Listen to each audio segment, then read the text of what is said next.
Wicked Ninja 8599 did a video called Hunger Around the World, and he gave a link to an organisation which works to help people in the developing world by buying locally produced goods and giving these goods to those who need them.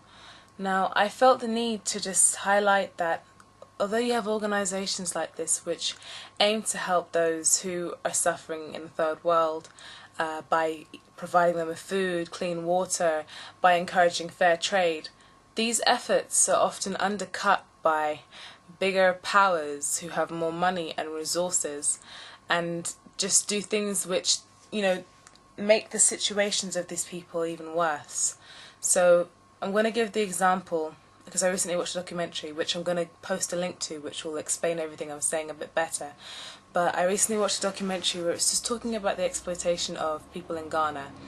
Now, it was talking about things like the cocoa production and fair trade and child labour, but it also made this point that the people of Ghana produce their own rice, and they grow their own rice. They employ people to harvest it. However, the producers, like local producers, cannot make a decent profit simply because their markets are being flooded with cheap American imported rice.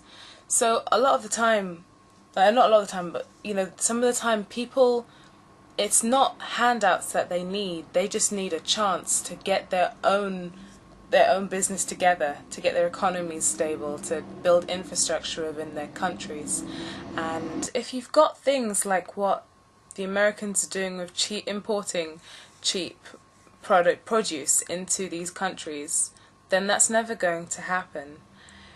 So I really just wanted to highlight that yes, there are organisations which aim to help people, but we must not forget that there are bigger organisations which are undercutting these efforts.